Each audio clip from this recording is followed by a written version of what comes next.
Kenneth, did we answer your question?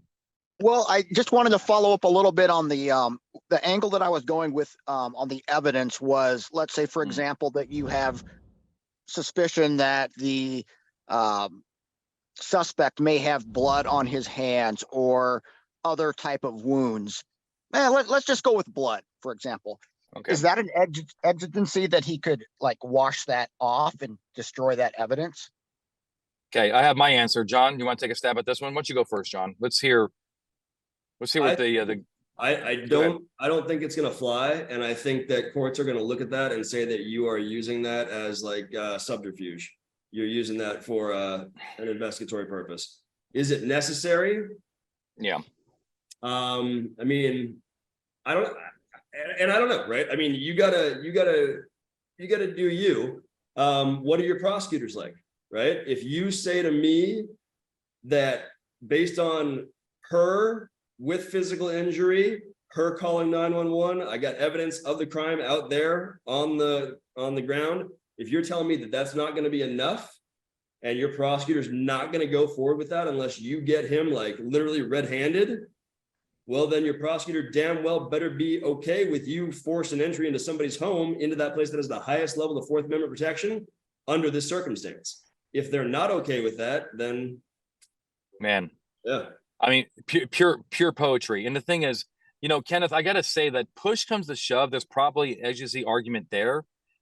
I just don't think in 2023 it's really worth it, because if the guy gets shot and killed over this argument or over this entry, is it really, did you really need, actually, that's what I like about what John said, you know, did you need it? Like, do you need this for your case? If the answer is no, it's not worth it. Yeah, it might help and it might even, you know, take some pictures, but it's just not worth it. The guy, you know, getting lead poisoning over this and costing your agency $3 million when really just go get that warrant.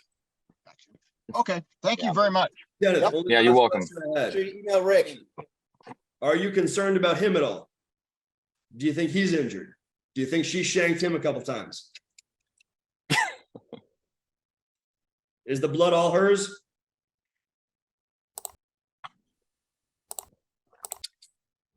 I don't know. Okay. If you're, you know, you knock on the door, nobody answers. She says, yeah, no, this is all mine. He beat me up.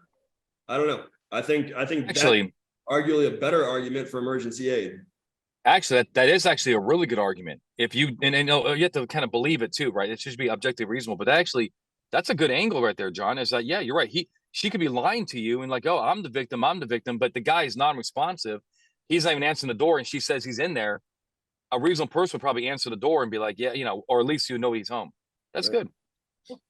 Sean says she'd be a stone cold killer. Right. Like, All like right, I Sean's like ex. Vomited him. Look, now Kenneth is gonna go back. He's like, all right, boys, we're in. It's like, That's right. he's sitting on that call right now. I am, absolutely. That's where I'm at. All right, brother. Hey, Darren, that question always comes up, that shall arrest or must arrest, you know, primary aggressor must be arrested. Same thing, like we threw out there, the Peyton case just kind of originated there. You know, he was a murderer, and that's for most of the time, that's a shall arrest or a must arrest thing. Yeah. It doesn't factor into the constitutional intrusion, honestly.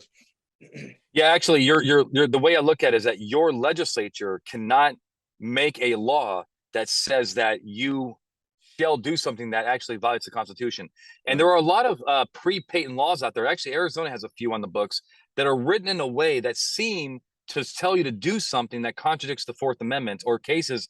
And you look at it, it's like, oh, the case was passed in 1971. Peyton came in what, 1981, whatever it was. But the point is, read your statutes in line with the case law, the stuff that we're teaching you here. Yep.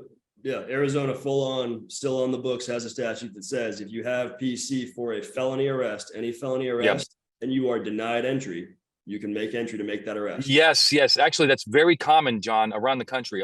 And you wonder why the legislature has not really updated the laws. I don't know why. I always wonder that myself, but that's a very good example.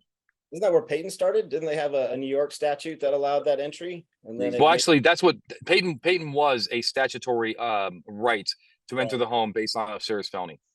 But we also have to remember that Arizona is the home of the worst case law in the union. So it doesn't surprise me that they have shitty statutes that have not been updated, because you guys love Miranda, you know, Arizona versus Edwards and Arizona versus Gant. You guys have a long, proud history of violating people's rights. Mhm.